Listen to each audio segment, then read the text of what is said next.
Здравейте на всички! Днес сме я събрали в този час, за да си поговорим малко за open source технологиите, които Microsoft в момента използват и по-специално за Node.js в Microsoftския Azure Cloud.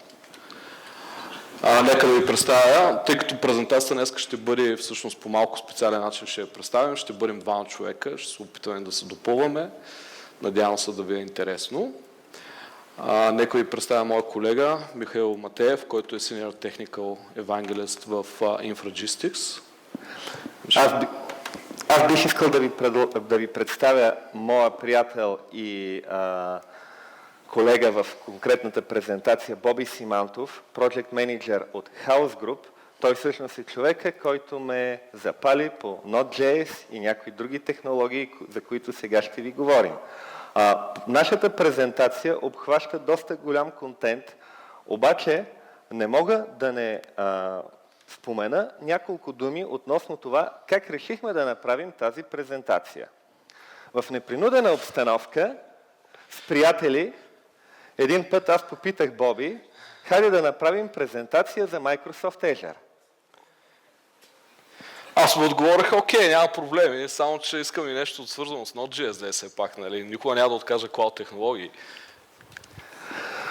Тогава решихме защо да не направим една презентация за Open Source технологии в клауда, която да е основно за Node.js, но да включва също така използването на някои други неща, като Azure SQL Database и някои други технологии. Mobile Services, така. И събрахме се двамата и изготвихме тази презентация за вас. Всъщност това е снимка от Speaker Room-а, ние се направихме презентацията преди малко, така че ако има някакви проблеми да не се очудвате, нали? В смисъл може да освирквате така публично. Окей. Така, значи, нека да ви представим всъщност за какво ще говорим в по-голям детайл днеска. Ще направим едно сравнение между Node.js и .NET, тъй като предполагам, че повечето от вас тук са програмисти и хора, които познават .NET екосистемата и може би повечето от вас не познават Node.js. Бихте ли дигнали ръка? Познавате ли Node.js? Колко от вас са го ползвали? Окей. Не е толкова зле. Чудесно. За тези, които са ползвали Node.js до сега, ще им бъде може би малко интересно как Node.js може да бъде използван в Microsoftските технологии, а за останалите се надяваме да направим един introduction за Node.js и хубавите страни на Node.js. Също така ще ви покажем как нещата работят в Windows, не само в Azure. Ще покажем и как може от Node.js да използвате по много лесен начин с специфични API достъп до Azure Storage сервисите на Microsoft. Ще направим един преглед как може да използваме Azure SQL Database в нашите приложения. Нещата са валидни не само за Azure SQL Database, но също така и за Microsoft SQL Server On-Premises. Ще видите как се създават веб-сайтове с Node.js. Боби ще направи едно чудесно демо, надявам се. Ще видите как се деплойват Node.js приложения. Също така ще споменем няколко неща и ще видите как се използва Node.js в Azure Mobile Services. Нещо, което също предполагам, че някои от вас знаят, но предполагам, че за други ще е интересно. Ще разгледаме също Edge.js. Знае ли някой какво е Edge.js? Така, не от нашите фирми имаме награди, затова питам. Не, Edge.js, чува ли сте? Окей, ще видите в края на презентацията. Значи наградите ще бъдат по-късно дадени и ще дадем референции естествено за някои интересни ресурси, които могат да се използват. Окей, всъщност какво представлява Node.js? Node.js, основата на Node.js е всъщност един инструмент, който позволява изключително лесно да се програмират мрежови приложения. Това е в основата си. Много малко, леко тулче. Нека така за хората, които никога не са чували Node.js, защото се опитам да го обясня за тях, нека така да се го представят в началото. Всъщност, езика, на който се пише в Node.js е JavaScript и с много малко код, с много малко усилия може да вдигнете приложения, веб-базирани или всякакви други мрежови приложения, дори и shell приложения, ако искате да направите да свършите някакви такива задачи. Node.js е базиран на V8, предполагам, че всички сте чували за V8. Това е open source JavaScript интерпретатор, който е изключително бърз, изключително много поколение и всъщност тази скорост на V8 позволява вашата програма, която е написана на JavaScript и се изпълнява на сървъра, да работи с изключително бързо действие. Значи този JavaScript, който се интерпретира на сървъра, не е този JavaScript, който повечето хора са свикнали преди доста години да използват един тромав, бавен език за програмиране. Това няма нищо общо в днешно време. Сами може да се уверите след малко колко бързо и изключително готово работи цялото това нещо. Всъщност нямате инсталация на това тулче. Това е едно 7 мегабайта екзенция, което си го слагате или на вашия сървър, или на машината, където искате да деплойните вашите приложения и го пускате. Не е необходимо да носите някакви DLL, не е необходимо да носите каквото и да е, не е необходимо да инсталирате с допълнителни инструменти цялото това инструментче, то просто е едно екзе. Както казах, много лекичко, 7 мегабайта е голямо само. И всъщност другото ценно нещо на Node.js е, че by default, когато започнете да пишете програми, по всякакъв начин самия Node.js и архитектурата на Node.js ви кара да използвате best practice. Асинхронно програмиране, също така inversion of control, модулната система на Node.js. Тези неща всичките са част от самия език, от тази платформа, наречена Node.js. И вие всъщност няма как да направите много грешки или нормалните грешки, които могат да бъдат направени. И това е едно от ценните неща на Node.js. Всъщност историята на Node.js каква е? Това е open source проект. Началото му е започнато преди колко години? Вече 5 години. 2009 година от едно момче, което се нарича Райан Дайл, който в момента вече не е отговорник за проекта. Самият проект се намира в GitHub. Всеки от вас може да отиде да си го даунлоудне и да види сорса. Node.js, както казах, е базиран на V8 и всъщност 97-8% от кода на Node.js всъщност е C++. Highly optimized, highly performance C++ код. JavaScript е само топ леера и вие използвате JavaScript, за да оркестрирате или да дефинирате вашата бизнес логика. Но всъщност голяма част от нещата се изпълняват на C++. Много хора казват, че Node.js всъщност представлява C++ на стероиди, т.е. JavaScript, който всъщност управлява самия C++ отзад. Microsoft всъщност забелязват Node.js 2011 година, когато за първи път всъщност излиза порта и удрят едно рамо, тъй като в началото Node.js беше само за Linux, първите може би 1-2 години, но всъщност от Microsoft, след като забелязват технологията и идеите, които са приложени в този проект, им удрят много сериозно рамо и всъщност помагат за възникването на първия порт за Node.js за Windows. Тъй като, както казах, Node.js поначално беше само за Linux. В момента вашата програма, написана на JavaScript за Node.js, няма никакво значение всъщност на каква операционна система работи. Може да си пуснете Linux инстанция в Microsoft Azure и да имате Node.js код, който работи под Linux, той същия код работи под Windows. Много големи имена в интернет пространството, като Groupon, като PayPal, като Walmart, мигрираха техните огромни уебсайтове и ги пренаписаха изцяло от нула, с изцяло нова архитектура към Node.js. Това е да покажа много интересни неща, че това е една технология, която обещаваща технология, изключително бърза и много лесна за разработка. Също така Microsoft последната година и половина направиха много интересни инструменти за Visual Studio и всъщност Visual Studio има вече така сериозен съпорт на Node.js. Един друг пример ще ви дам. TypeScript, новия език на Microsoft за програмиране и в Web, и в Rich Client приложения, ако искате, също се написана на Node.js. От ground, от точка 0. TypeScript е написана на Node.js. Всички Azure контроли, целият automation на Azure Command Lines, туловете, Microsoft са ги написали на Node.js. И те са open source. Microsoft в днешно време open source изключително много от техния код, което е изключително ценно, според мен. Така, Мишо. Нека видим как работят традиционните веб сервери. Ще направим едно сравнение с Node.js.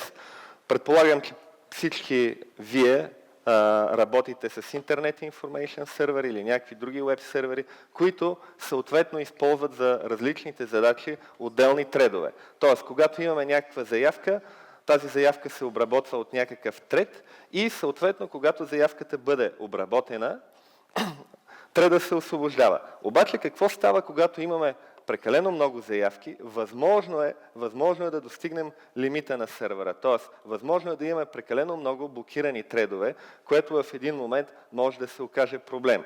Ние няма да разглеждаме тук решаването на тези проблеми, а ще направим едно сравнение съответно с това, което е в Node.js като реализация.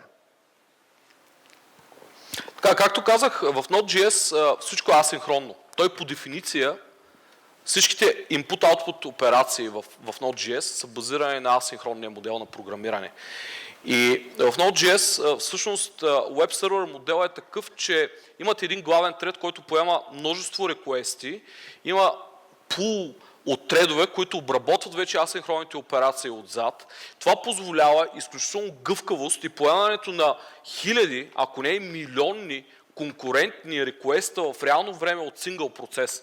Значи имаше наскоро една статия много интересна, че с Node.js, това е един процес само, не множество процеси, са успели да достигнат 1 милион конкурентни реквести. 1 милион. Мога да ви кажа, че други веб сървъри, няма да споменам точно имена на веб сървъри, които използват стария трейдинг модел и всеки реквест е пъхнат в един тред, в най-добрия случай може да стигнат до някъде около 4, 5 до 6 хиляди реквеста конкурентни. Но Node.js това няма никакво значение. Колкото операционната система може да поеме. И паметта, която се изразходва, е изключително ниска, защото за всеки тред самия ос има около 2 мегабайта локирани. Представете си при 4-5 хиляди реквеста колко мегабайта ще трябва за тред. Имате и други проблеми с синхронизацията и така нататък. Ето как работи. Имаме Single Threaded Event Loop, множество хиляди, десетки хиляди, стотици хиляди реквеста, които влизат в един основен тред и вече се подават асинхронно към пул тредове, които обработват самите реквести. И съответно резултата може да дойде във всякакъв формат, защото всичко, което се случва е тотално асинхронно. И всъщност основното нещо, долу вляво има един коментар, че вие пишете кода си на Node.js без да е асинхронен, т.е. без да е паралелен, но той е паралелен by default. В същото време главният тред, където вие си пишете кода, трябва да внимавате как го пишете, защото може да блокирате целия си веб сервер. Това е the bad parts of Node.js. Ние днес ще говорим за the good parts of Node.js. След презентацията, естествено, може да ви покажем и лошите неща. Може и по средата на презентацията. Виша? Добре, тук се опитахме също да направим едно сравнение между това, което имаме в .NET Framework и Node.js, най-вече за тези от вас, които имат предимно опит с .NET Framework. Първо, трябва да споменем, че Node.js представлява сам по себе си веб сервер. Затова правим аналогията с Internet Information Server. Писането на код в Node.js е на JavaScript, но както Боби спомена, всъщност самия Node.js е написан на C++, така че перформансът е изключително добър.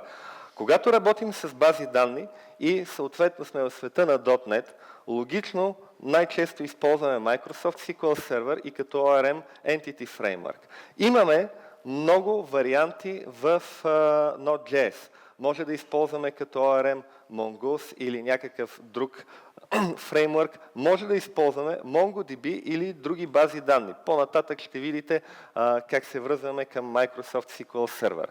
Когато създаваме структурата на едно приложение, като ASP.NET Web Forms, ние може да използваме съответно Express.js. Express.js ни създава структурата на едно веб приложение. Може да използваме също така Embedded JavaScript Templates или EJS. Освен това, често, когато се налага да правим някакви веб сервизи, в света на Microsoft използваме ASP.NET Web API. Тук ние може да използваме Express.js в комбинация с Happy. Когато имаме WebSocket, в .NET приложенията обикновено използваме SignalR.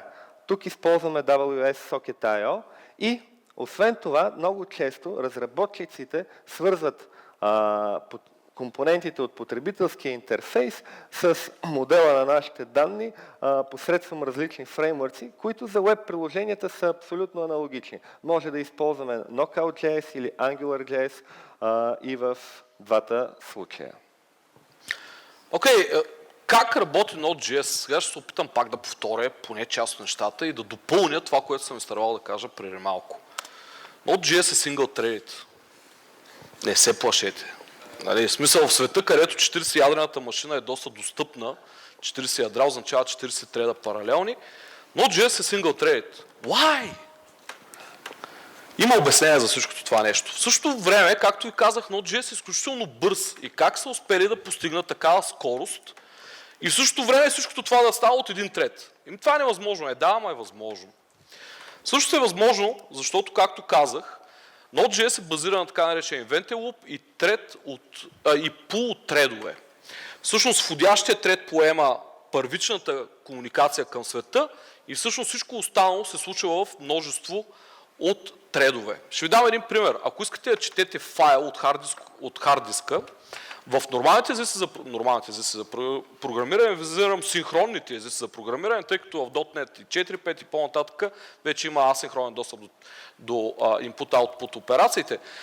За да прочетете един файл в Node.js, обикновено казва се така: отварям файла, аз започвам да чета от файла, моля те, нали, ви са молите едва ли не Node.js, когато прочетете някакви байтове от този файл, извикайте този callback. И вашия код продължава надолу. Надолу означава просто линейно се изпълнява. Но първите байтове от този файл може да дойдат много по-късно. И те ще дойдат в този callback след време.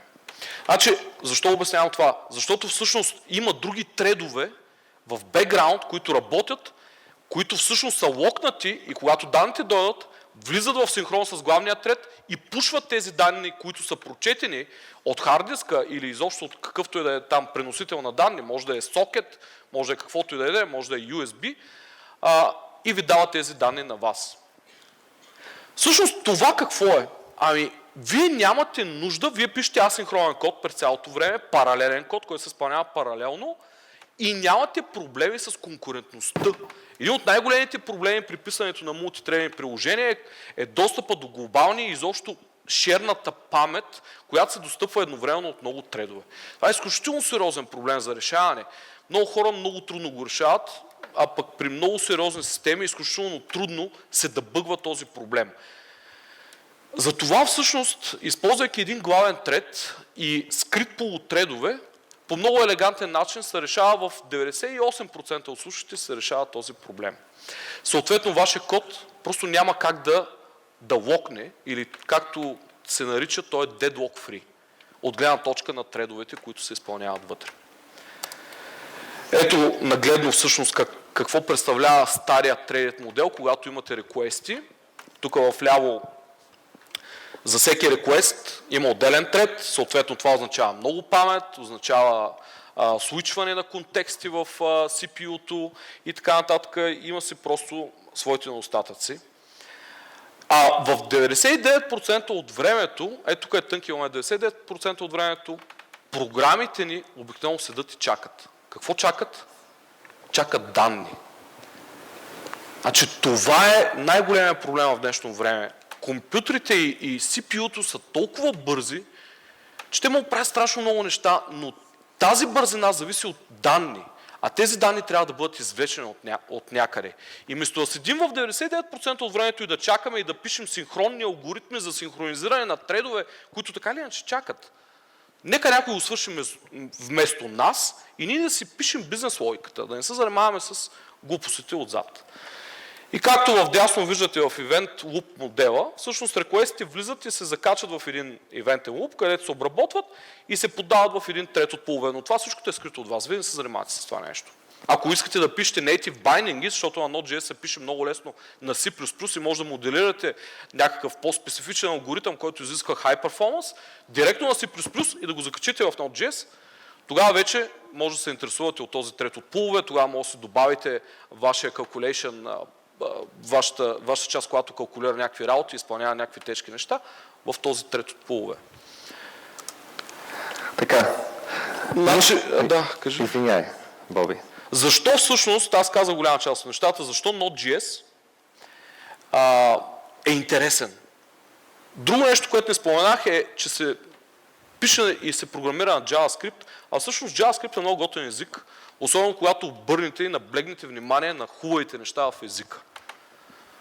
Което силно препоръчвам, не знам колко от вас се чувстват сериозни професионалисти в света на JavaScript, но тъй като неизбежно JavaScript трябва да бъде използван в браузъра, т.е. там, където вашия клиентски код върви, поради тази причина въобще не е лошо да използвате същия език и същия синтаксис на сървъра. Всъщност това е едно от готвените неща на цялата тази технология и целият този open софтуерен стек. Един език е просто да Holy Grail. Един език, в който може да пишете на сървъра, може да пишете на клиента, дори може да пишете в базата данни, защото MongoDB също е на JavaScript. Асинхронен по дефолт и както казах вече, повече от 1 милион конкурентни заявки на сингъл процес. Миша? Тук сме се събрали най-вече за да говорим за Node.js в контекста на Cloud технологиите и Microsoft Azure. Поради тази причина, ние сега ще ви разкажем малко повече неща, свързани с това как работи Node.js в Microsoft Azure и то най-вече когато имаме платформа като инфраструктура, като услуга. Защото когато имаме инфраструктура като услуга, нещата са същите, както когато имаме компютри в мрежа, т.е. може да бъде локална мрежа навсякъде, не специално в клауд среда. Във връзка с това и нашите награди имам един въпрос. Кой ще каже каква е разликата между Web Role и Worker Role в Microsoft Azure? Ръце. Ще повторя въпроса, ако случайно не съм го казал достатъчно ясно. Каква е разликата между Web Role и Worker Role в Microsoft Azure? Някой от вас дали знае? Има няколко хора, които се притесняват. За Митко знаем, че знае. И няколко, които знаем, че знаят. Добре, с няколко думи да спомена. Web ролята, това всъщност е аналога на нашето on-premise web приложение, т.е. когато имаме веб-сайт, веб-сервизи, имаме комуникация посредством HTTP. Когато имаме обработка на някакви задачи, тогава използваме всъщност worker role, което означава, че ние имаме съответно някакво приложение, което очаква по някакъв начин да бъде информирано, че трябва да свърши някаква задача и съответно да свърши тази задача и да нотификира, че задачата е изпълнена. Това може да бъде направено по много начини, за които нямаме време тук в момента да говорим. Това, което искам да кажа е, че обикновено, когато имаме съответно web роля, нещата свързани с Node.js минават през Internet Information Server. Защо, ще кажете, и поради тази причина сме направили една схема. По принцип, има възможност да използвате Internet Information Server с Node.js посредством ESA-Node, който е модул, позволяващ тази комуникация. Той всъщност създава няколко процеса на Node, които могат да работят паралелно. Статичният контент се сервира чрез Internet Information Server, докато динамичният контент се обработва от Node.js. Каква е необходимостта от подобни решения?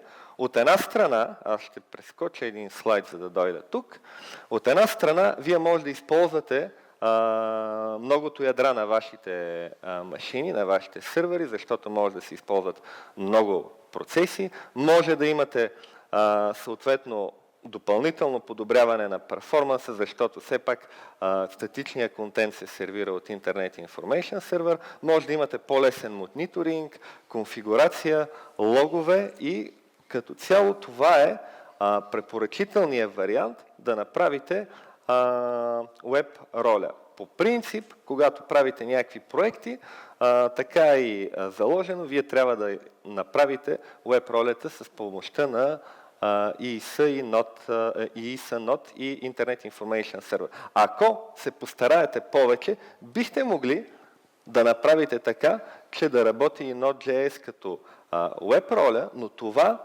няма да ви даде някакво голямо предимство, просто казваме какви са най-добрите практики. Когато имате worker роля, там обикновено комуникацията е свързана най-вече с някакви задачи, които се изпращат и някакви данни, които се препращат съответно между различните приложения или модули. В този случай няма смисъл да намесваме Internet Information Server. Node.js има прекрасни възможности на веб сервер и реално можете по различни начини, HTTP или по някакъв друг протокол да извършите тази комуникация. Това е всъщност нещото, което е хубаво да знаем. Когато имаме Azure веб сайтове, там имаме по-малък контрол върху инфраструктурата. И в този случай винаги имаме Internet Information Server и ES Node. Това е разликата. Един още въпрос. Може ли някой да каже какво представлява Cloud Service в контекста на Microsoft Azure?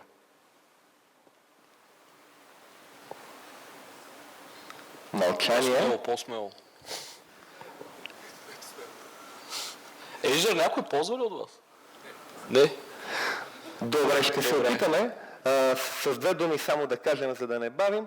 По принцип, когато имаме група виртуални машини, които обаче използват един адрес за публичен достъп, това като абстракция се нарича Cloud Service. И вече какво става като разпределение на задачите между тези виртуални машини, може out of the box или не out of the box, контролирано от вас, да бъде съответно променяно.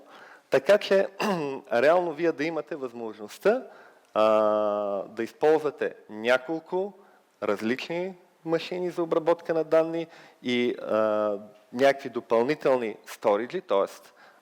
да записвате данните съответно върху някакви специални абстракции, които използваме в клауда. Така или иначе, това, което исках само да спомена е, че нещата, които ние говорим за веб роля и worker роля, са в контекста на клауд сервизите. И поради тази причина всъщност искахме да попитаме дали имате опит с тези понятия или ние можем да споменем няколко неща.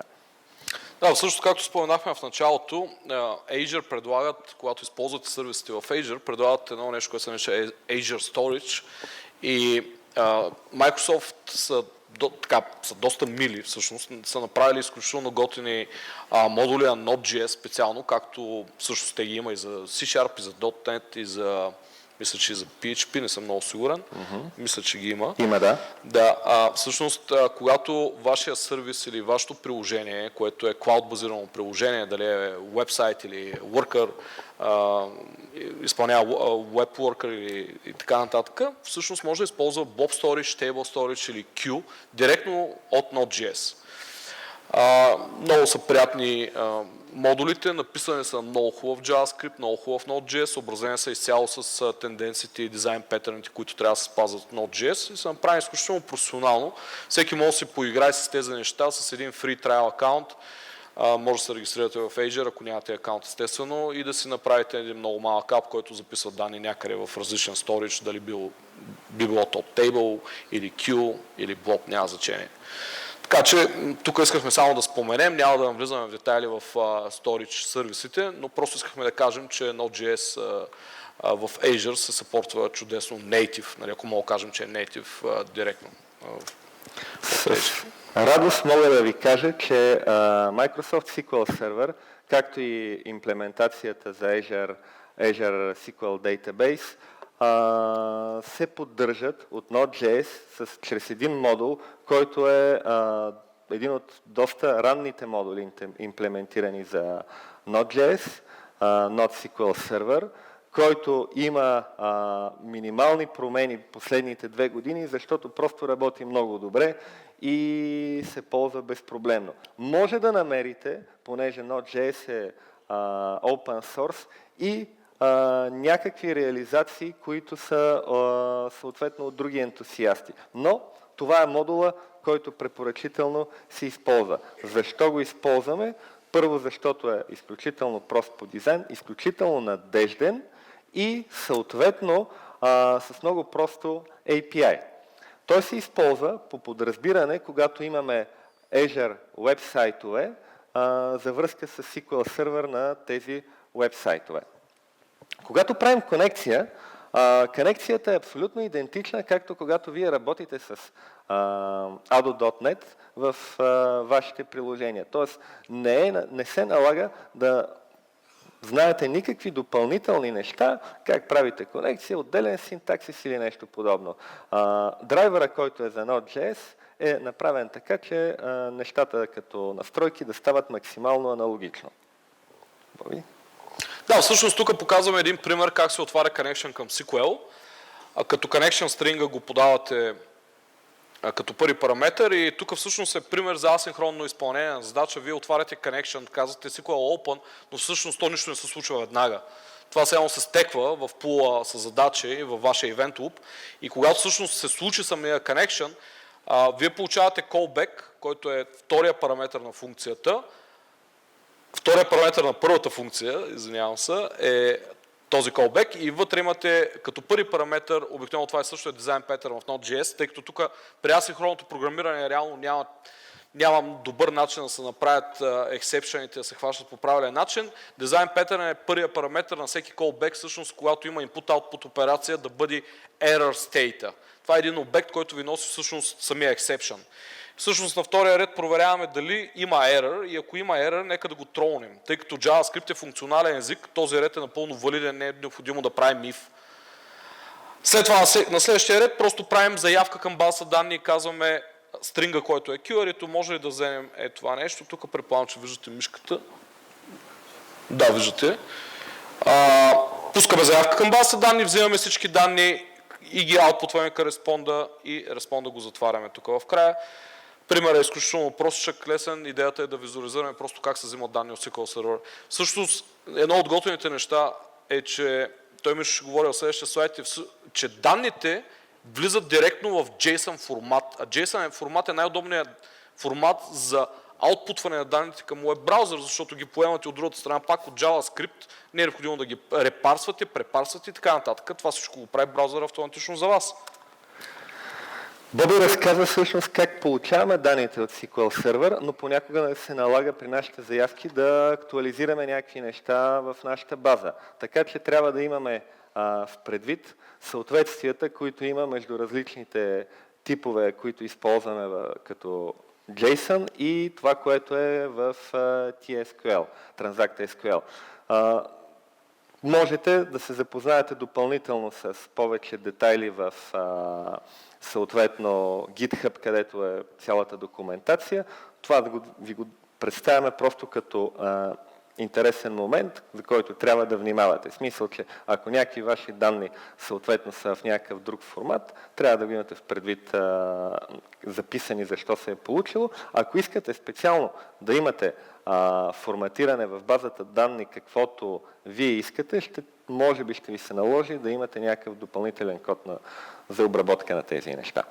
Така, и сега е време за демо.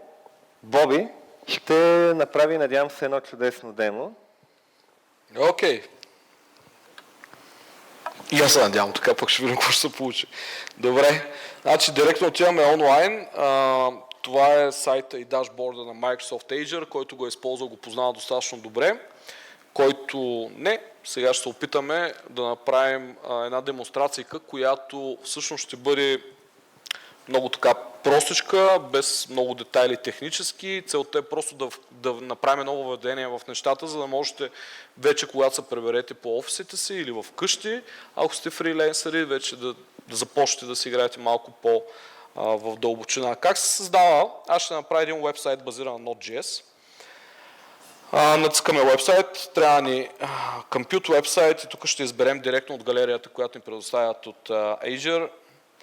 Както виждате, Microsoft са отворени доста към всякакви технологии, не парадират и не казват, че само .NET трябва да бъде използвано, може да имате вебсайт в Azure, дори базиран на Joomla. Представете ли си?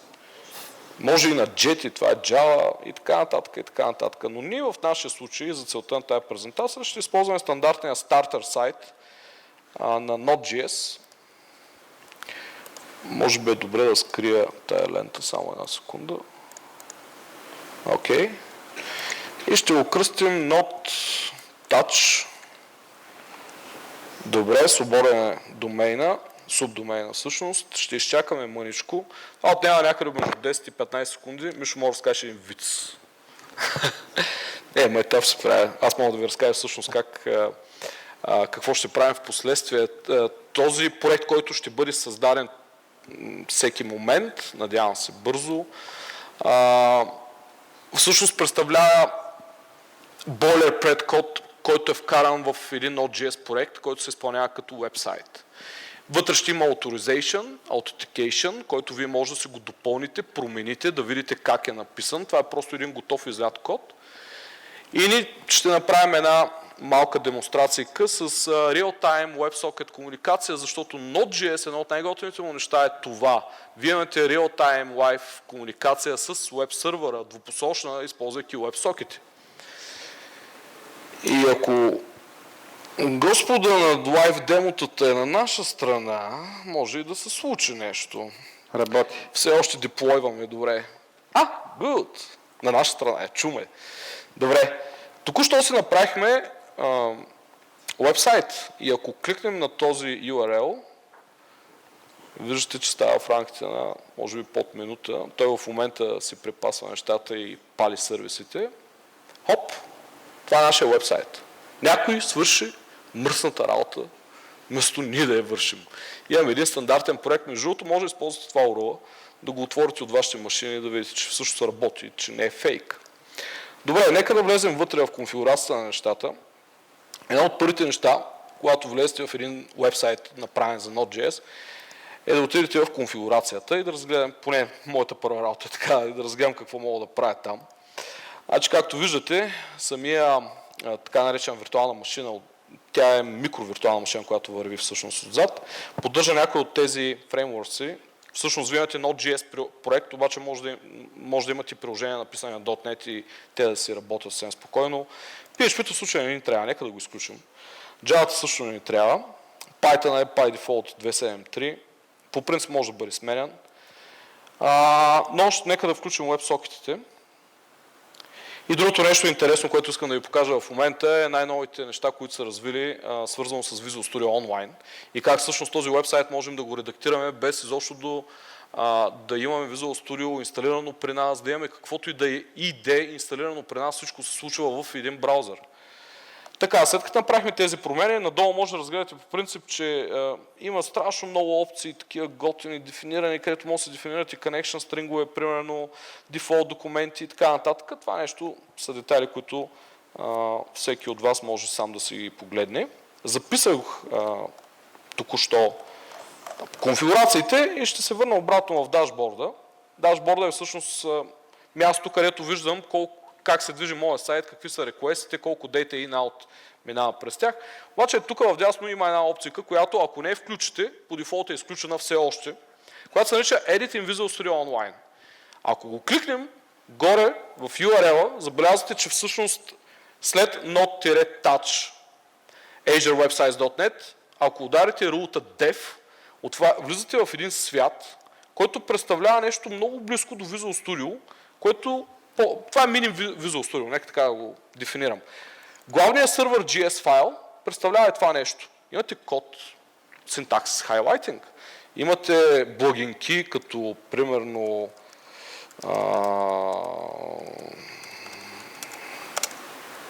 код complete, само че complete с една буква няма да сработи, но предполагам, че ето, допълним ято. Тоест всичко е вътре в браузъра, има парсер на самия JavaScript, който се случва в браузъра. Комуникация с сървъра е непрекъсната, има WebSocket за комуникация. И това е едно много готино идея, което вие може да си ползвате тотално фри. В смисъл, има си начин, мога да смените темата, сега да направих черна, не знам дали виждате нещо на това черното, май не се вижда нищо. Има high contrast тема.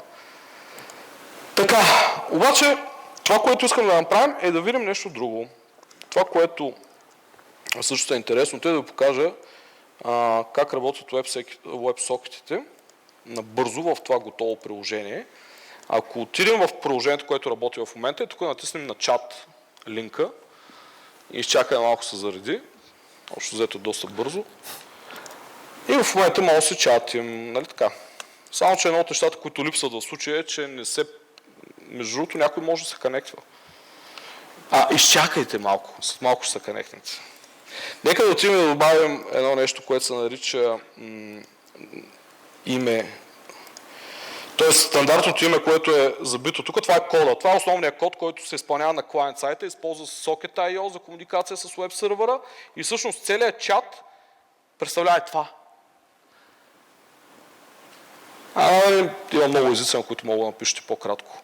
И всъщност, за да сложим името вместо да е стандартното име, ще използваме просто един глупав синхронен промпт на самия веб браузър.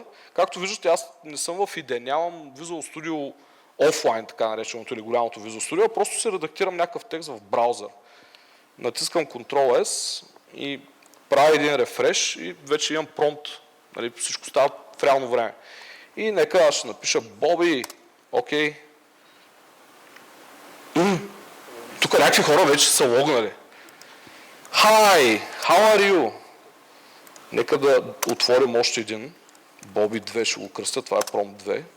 Бум, мараба стамат. Стамат да се дигне ръката.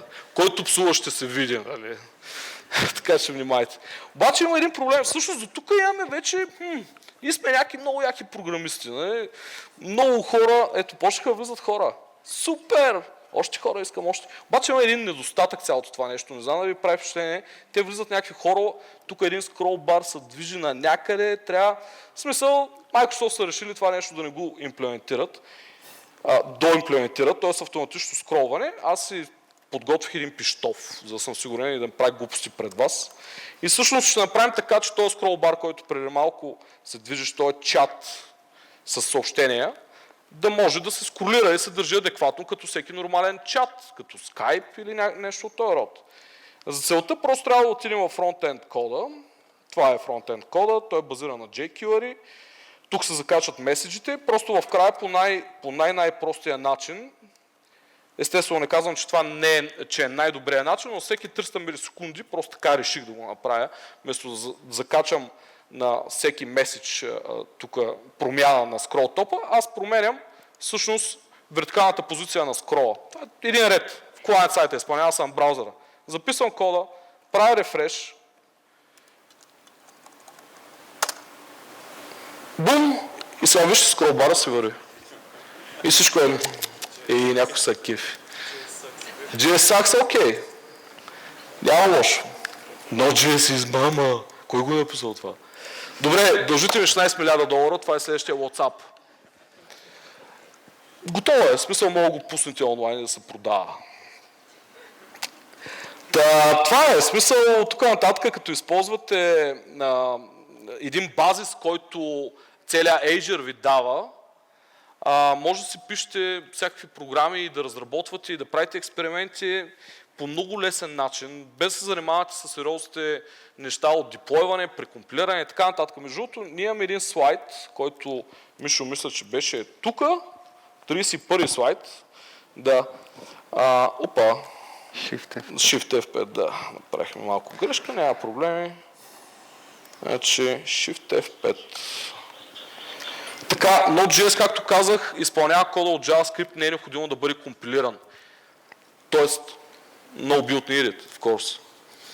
Как се деплойва на този Azure вебсайт? По много прост начин. Използвате Git, използвате други начини, просто правите разрешение.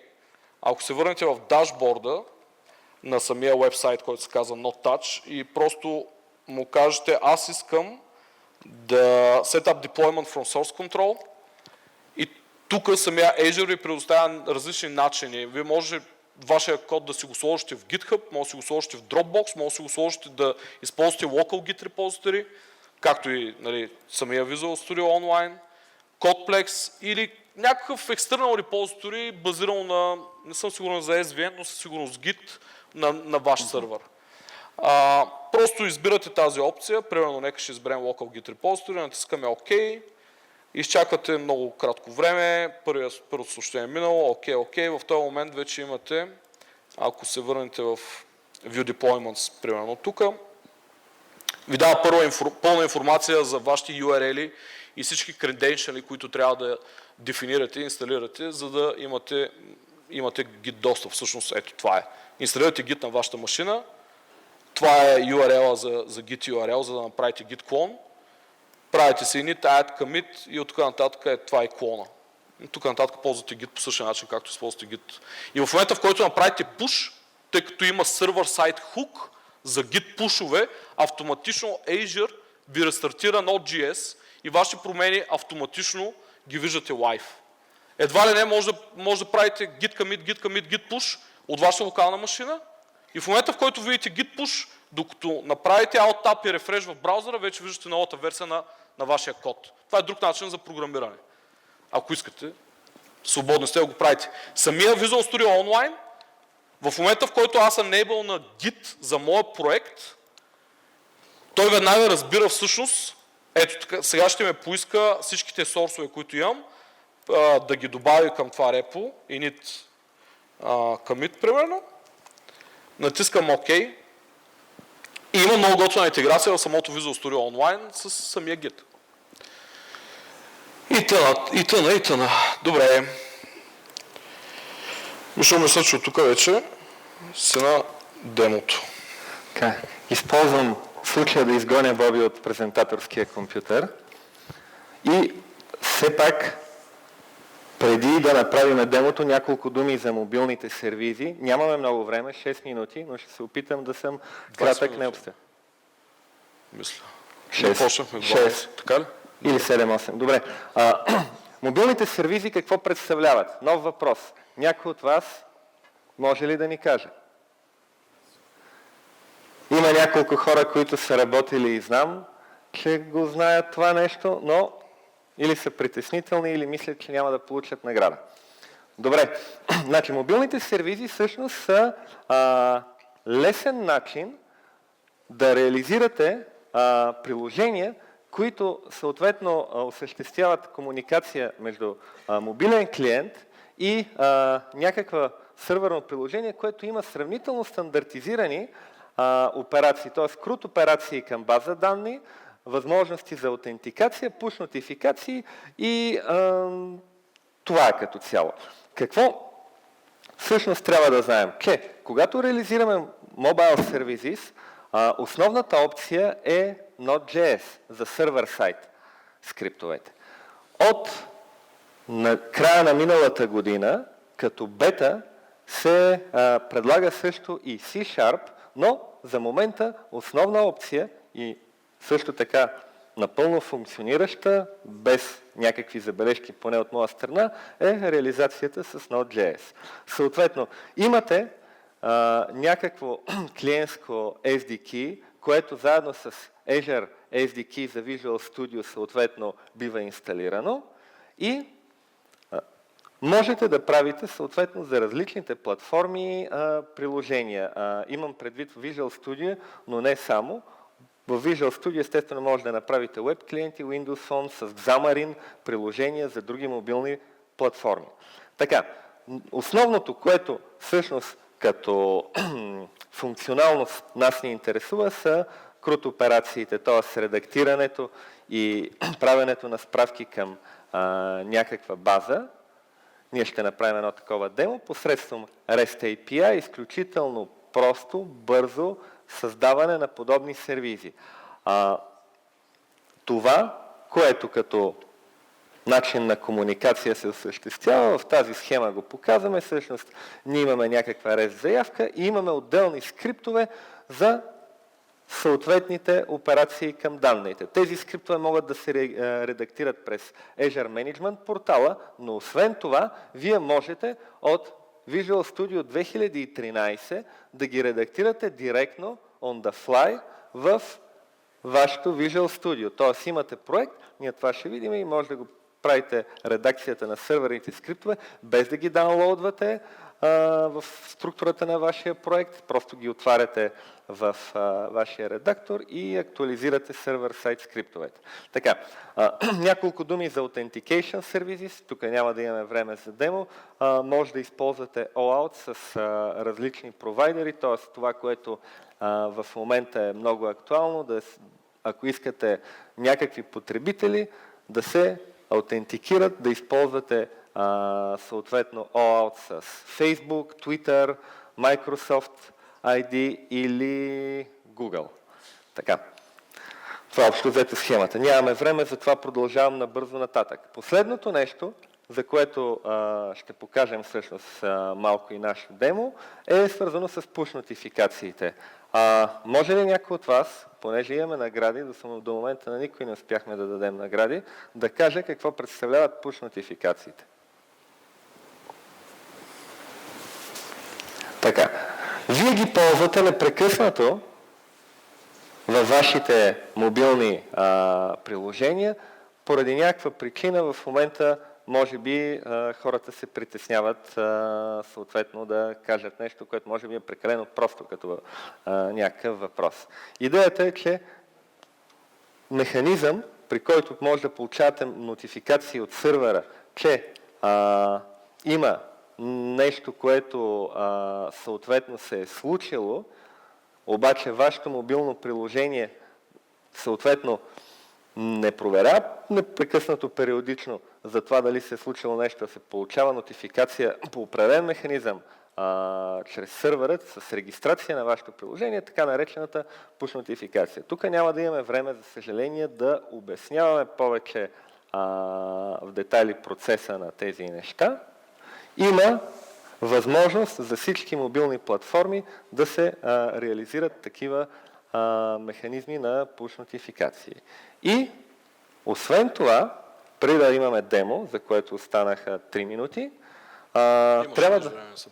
трябва да знаете, че по принцип можете проектите, които са на Node.js за Azure Mobile Services, да ги клонирате с Git, да ги редактирате и да актуализирате целият проект на сървъра. Само че, понеже това са мобилни сервизи и все пак има ограничения относно това, което може да се прави, не можете всякакви модули да използвате. Тук са показани модулите, които може да използвате, ако по този начин екстендвате вашите проекти за Azure Mobile Services с Node.js.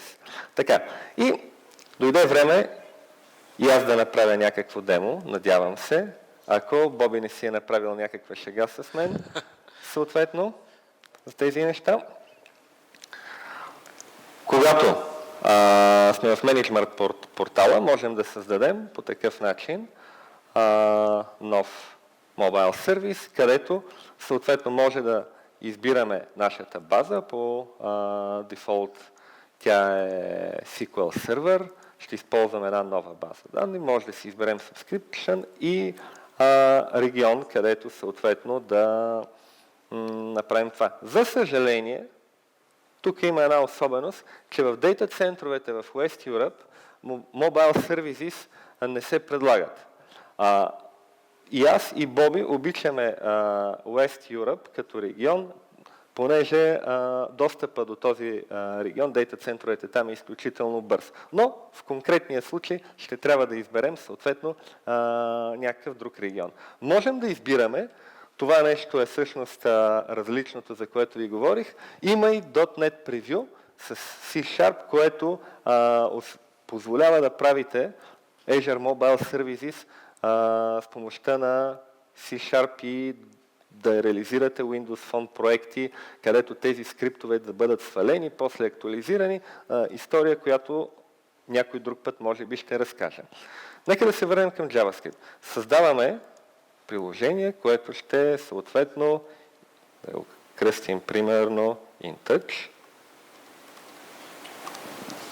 Azure на Mobile Service. Примерно. Изисква се така вече съществува. Нека да използваме нова. Няма проблем за това, просто трябва да ви обяснявам някои други неща. Имаме създаден сървър, имаме съответно възможност да зададем нашите credentials. Така. Известно време се създава сервис. За това нещо тук, понеже ще отнеме няколко минути, аз ще се върна към един вече създаден такъв. Когато имаме създаден сервис, ние можем да направим няколко неща. Можем съответно да създадем проект за съответна платформа. Има се в предвид съответно дадените ви тук платформи. Ние използваме за нашата презентация проект, който е за Windows Phone. Съответно, този проект може да бъде свален директно от портала.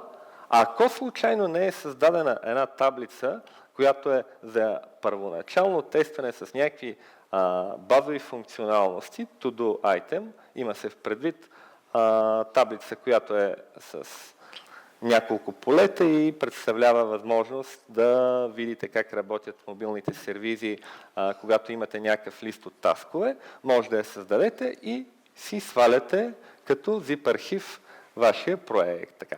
Ние имаме вече един такъв направен и съответно зареден в Visual Studio, за да спестим време. Това, което ще направим е също така да демонстрираме нещата с реално устройство. Т.е. няма да е на емулатор, вие ще гледате съответно какво става с моя телефон. Имаме едно отворено Visual Studio. Мисля, че се вижда така добре. Това, което е интересно, като отворите съответния проект, в Visual Studio 2013 имате Server Explorer. Server Explorer има мобилни сервизи, ако забелязвате тук.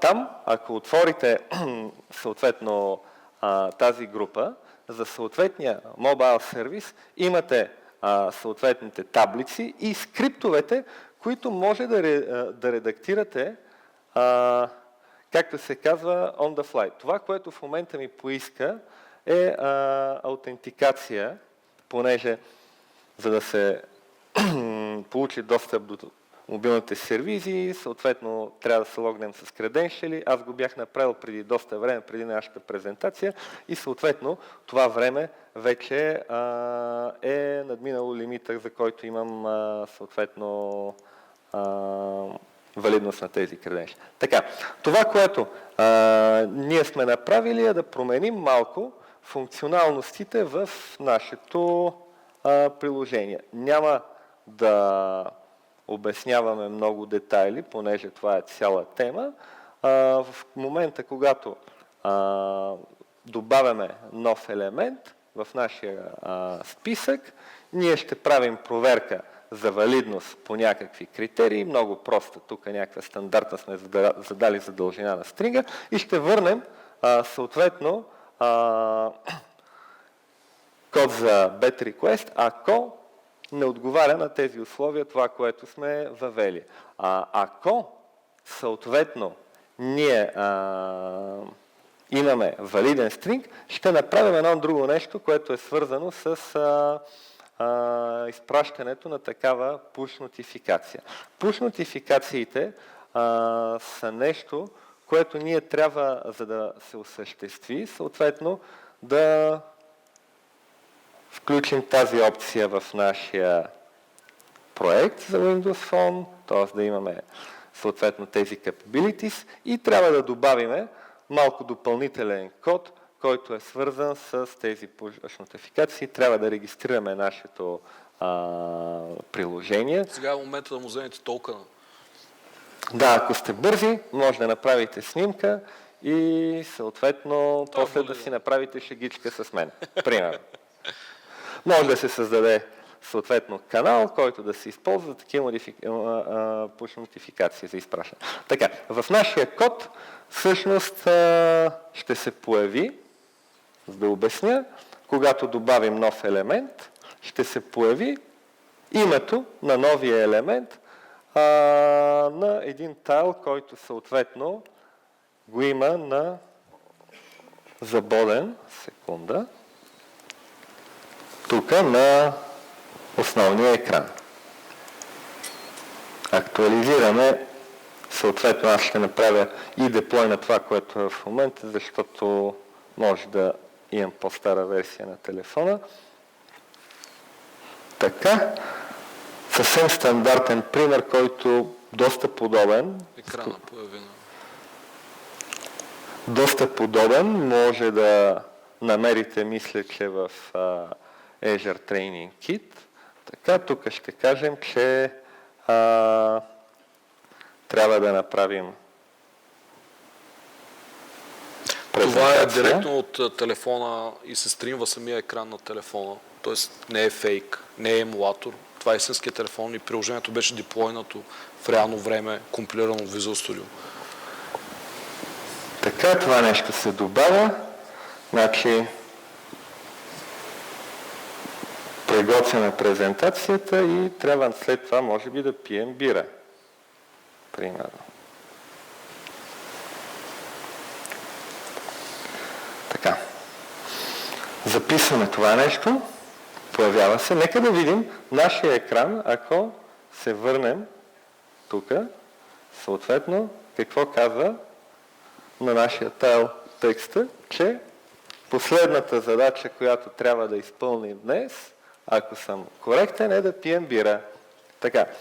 По един подобен начин Това отиде всъщност до Azure Cloud и се върна обратно с push нотификация, обратно в реално време на телефона, който използвахме. Благодаря ти, Боби. Съди.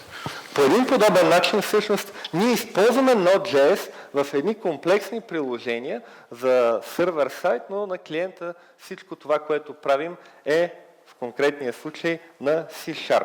Нашата презентация е почти приключила. Давам думата на Боби за последни разяснения. Много готово демо беше...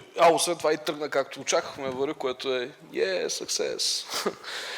Окей, значи да продължим. Това е едно от последните неща, които искаме да покажем днеска. Това е един проект, който се нарича Edge.js. Също е open source. Всъщност това е нещо, което позволява връзка между Node.js света, in-process връзка с .NET приложенията, които вече имате. Ако имате желание да го правите това нещо или защо понякога възникне въпрос как аз мога да използвам текущата си инфраструктура и доста код, който вече е написан на .NET, как мога да го вържа към един нов ап, който съм го написал на Node.js, той е толкова маничък, но аз искам да кълна той е големия сервис и искам да го направя in-process и да го направя по най-бързия възможен начин вътре в самия процес, а не като външен сервис. Всъщност с помощта на Edge.js това е възможно и вие можете да извиквате директно код в Node.js. Значи този пример, който съм дал в момента е за динамично извикване на код и компилиране, който е .NET асинхронен код, който се изпълнява вътре в .NET engine и връща обратно резултат към Node.js приложението, от което се извиква. Както виждате, hello функцията минава през edge.func и подавате callback функция с кода. За съжаление, синтаксът е малко рошав, тъй като това трябва да бъде коментар, иначе този асинхронен, т.е. този синтаксис не може да бъде разбран от Node.js, интерпретатора би гръмнал. Но това не е единствения начин. Може да мапвате директно методи или обекти, които се намират в .NET и са компилирани. Директно може да си правите мапинг към ваши обекти в Node.js и тогава всъщност не е необходимо да изпълнявате по този начин кода. Това е динамичен пример, т.е. пример за динамично изпълнение на код. Аз мисля, че ние би трябвало да свършим в 1 часа, тъй като започнахме в 12. Да покажа ли Edge.js, че работи, или мога да го оставим и на аудиторията да си го погледне в къщи? Колко секунди ти трябва? It depends on the network. Okay, let's go fast. npm install. Edge, виждате ли нещо? Нека да го направим малко още по-голямо. То е най-голямото. Не е така. Инсталираме за първи път на тази машина, даже не сме го тествали, тествахме го на тази машина, но в момента инсталираме Edge.js, това е единственото, което трябва да направим. Влизаме в Node модул в главните, тук има Edge и тук има един sample, с който като влезем в него, може да отворим, само да видите кода, примерно това е... Окей. Това не е правилният редактор. Visual Studio мисля, че имам на под ръка. Да. Само ще хвърля това тук. Значи това е един много мъничък примерен код, който виждате ли го вече по-добре? Да. Който всъщност е абсолютно същия код, който преди малко видяхте. Но сега разликата от това, което видяхте, че там беше статично, а сега ако направя Node, Enter и бум, това се изпълни през .NET. Стринга дойде от .NET и за да сте убедени в това нещо, тук ще направим бум. Ще го запишем, няма компилация. Така, Enter и както винаги, не е нещо...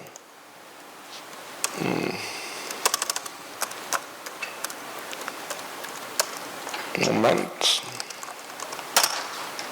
Бум. Това мина и се изпълни през .NET света. Окей? Значи това е готово, може да си отворите EdgeJS като сайт и да разгледате страшно много неща, които ви позволяват тая технология. Това е част от нещата, които мога да ви видите. Самия проект е open source в GitHub. Има страхотни неща, които могат да се правят и да сливате двата свята, всъщност света на Node.js с цялата екосистема, огромната екосистема на .NET. Аз мисля, че това е достатъчно. И Мишо, ресурси? Така, за ресурси може да видите Node.js, сайта на Node.js, откъдето може да свалите последни версии и други интересни неща, които да направите. Ето Боби в момента демонстрира тези работи. Така. Може също така да видите Node.js Tools for Visual Studio, това нещо, което няколко пъти споменахме и което е изключително удобно да редактирате приложение на Node.js в Visual Studio. Не искам да пропусна блога на Скот Ханселман, който напоследък доста неща публикува за Node.js. Сайта на Microsoft Azure, където има съответно специално Node.js Developer Center с всичко, което ви е необходимо и Azure SDK. Ако искате да разберете нещо малко повече за Azure Mobile Services от 14:45, тук ще има лекция на Деян Димитровски, който може би дори е в залата, който ще ви разправи в детайли за тези неща. Затова ние се опитахме съвсем бързо да кажем само нещата, свързани с Node.js. Благодаря ви много за търпението на вас и на Боби, че ми изтърпя също. И аз благодаря, че не изтърпяхте също. Надявам се, че това, което чухте, ви е било полезно и може да го използвате във вашата работа ежедневно и изобщо поне да погледнете с едно око или с две към тази технология, която е доста обещаваща. Благодаря.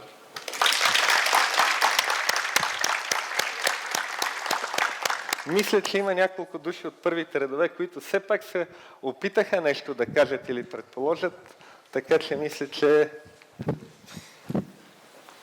вие заслужавате. Вие също заповядайте за вас.